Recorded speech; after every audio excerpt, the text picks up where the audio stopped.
आप में से जो लोग दक्षिण भारतीय सिनेमा के प्रशंसक हैं, उनके लिए आज का वीडियो बेहद खास होने वाला है।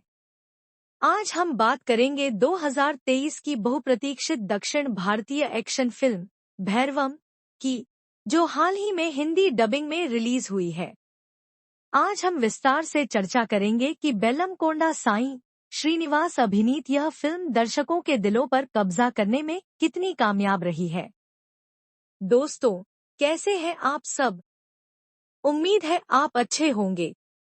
आपके पसंदीदा होइचोई ऑफिशियल 24 फीट चैनल में आपका स्वागत है। आज हम 2023 की सबसे चर्चित साउथ इंडियन एक्शन फिल्मों में से एक भैरवम के बारे में बात करेंगे, जिसे हिंदी डबिंग में Bhairavam full movie Hindi dub 2023 feat के नाम से रिलीज किया गया है। क्या मंचू मनोज और नारा रोहित जैसे दमदार कलाकारों के साथ बेल्लमकोंडा साईं श्रीनिवास अभिनीत यह फिल्म आपके वीकेंड को एक्शन से भर देगी? आइए पता करते हैं। भैरव नाम सुनते ही ऐसा लगता है जैसे किसी शक्तिशाली अप्रतिरोध्य चीज के आगमन का संदेश हो। और यह सच है कि यह फिल्म एक एक्शन ड्रामा है, जो एक बीहड़ ग्रामीण परिवेश में आधारित है तथा दोस्ती, विश्वासघात और कर्म की एक जटिल कहानी बुनती है। निर्देशक विजय कनकमेडेला फिल्म नंदी के बाद एक बार फिर अलग तरह की कहानी लेकर आए हैं। इस फिल्म में बेल्लमकोंडा साईं श्रीनिवास ने अपनी पारंपरिक नायकत्व से हटकर एक संयमित और भावनात्मक किरदार निभाया है, जो दर्शकों को मंत्रमुग्ध कर देता है। लेकिन आइए इस तस्वीर को और गहराई से देखें। फिल्म भैरवम की कहानी आंध्र प्रदेश के देवीपुरम गांव की पृष्ठभूमि पर आधारित है। यहाँ हमें तीन दोस्तों सीनू, बेल्लमकोंडा साई श्रीनिवास, वरदा, नारा रोहित और गजपति मंचू मनोज के जीवन पर करीब से नजर डालने का मौका मिलता है। उनकी बचपन की दोस्ती बहुत गहरी थी, जो समय के साथ और भी मजबूत होती गई। लेकिन उनकी अटूट दोस्ती को उस समय बड़ी परीक्षा का सामना करना पड़ता है जब लालच, शक्ति और राजनीति का खेल उनके जीवन में प्रवेश कर जाता है। गजपति के परिवार के पास गांव के प्राचीन बाराही अम्मा मंदिर की भूमि का अधिकार है। एक भ्रष्ट मंत्री शरत लोहितस्वा मंदिर की विशाल संपत्ति के मोह में पड़ जाता है।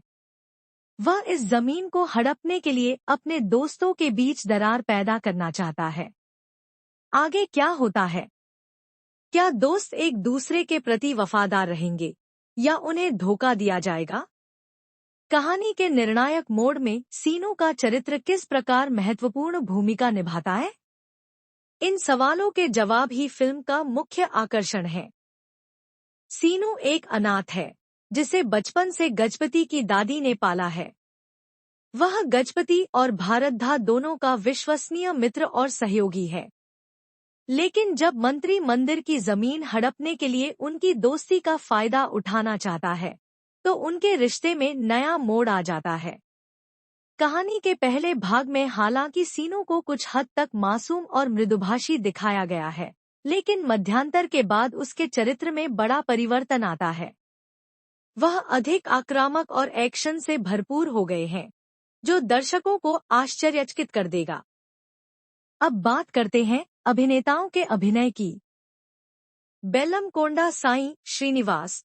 इस फिल्म में बेल्लमकोंडा साईं श्रीनिवास ने अपनी ट्रेडमार्क लाउड हीरो छवि से बाहर निकलकर एक अलग किरदार निभाया है। उनका चरित्र शुरू में थोड़ा शांत और संकोची है, लेकिन दूसरे भाग में उनके परिवर्तन और एक्शन दृश्यों को खूबसूरती से सामने लाया गया है। उनका अभिनय बेजोड़ है, विशेषकर पुणक्कम मोह के दृश्यों में। कुछ दृश्यों में उनकी संवाद अदायगी शैली बहुत प्रभावी रही है।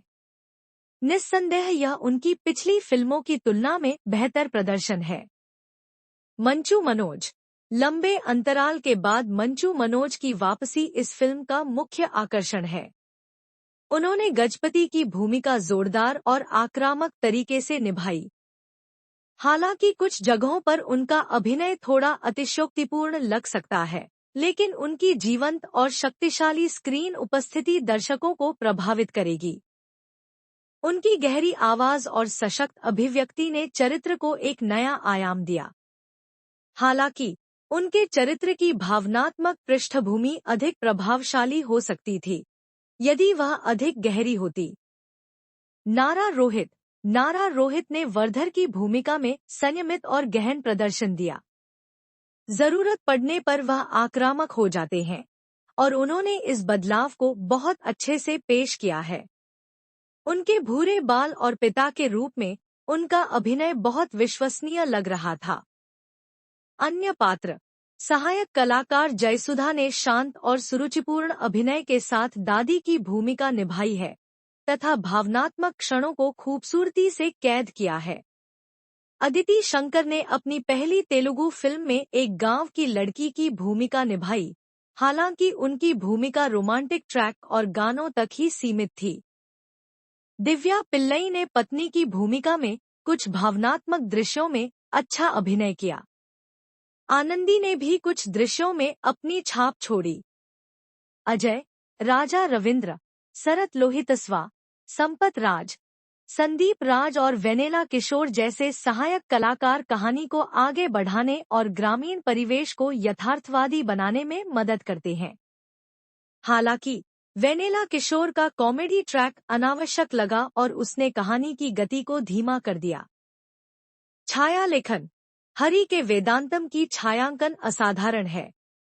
उन्होंने गांव के माहौल और एक्शन दृश्यों, विशेषकर रात के दृश्यों को बहुत खूबसूरती से फिल्माया।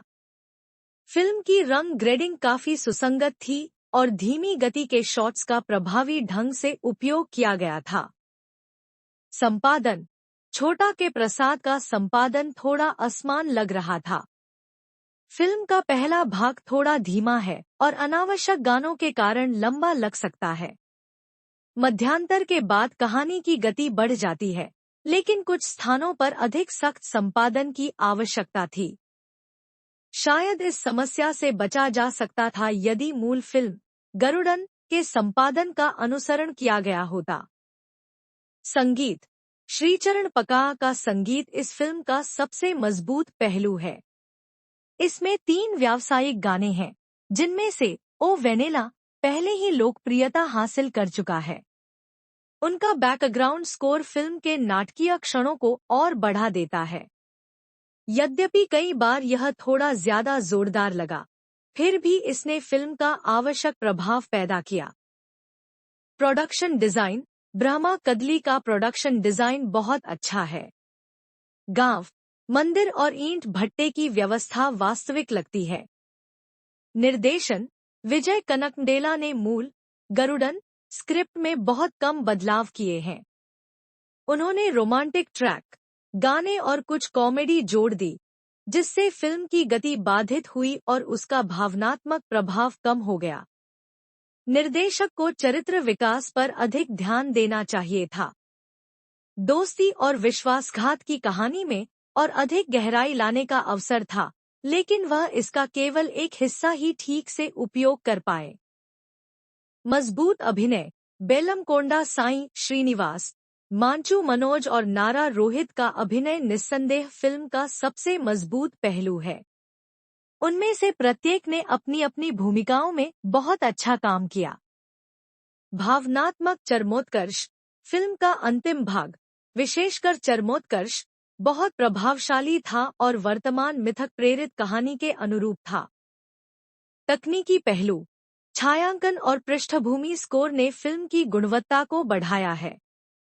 मुझे ग्रामीण परिवेश का चित्रण और एक्शन दृश्य बहुत पसंद आए। मूल कहानी अवधारणा मूल कहानी गरुड़न काफी मजबूत थी, हालांकि निर्देशक के कुछ निर्णयों ने कहानी के मूल प्रभाव को कुछ हद तक कम कर दिया। कुल मिलाकर भैरवम एक एक्शन ड्रामा है जो एक कठिन ग्रामीण परिवेश में दोस्ती, विश्वासघात और कुछ आध्यात्मिक प्रतीकों का मिश्रण है। फिल्म को इसके अभिनय और भावनात्मक चरमोत्कर्ष के लिए सराहा जा सकता है, लेकिन इसकी गति और कुछ अनावश्यक अतिरिक्तताओं के कारण यह थोड़ी पीछे रह जाती है।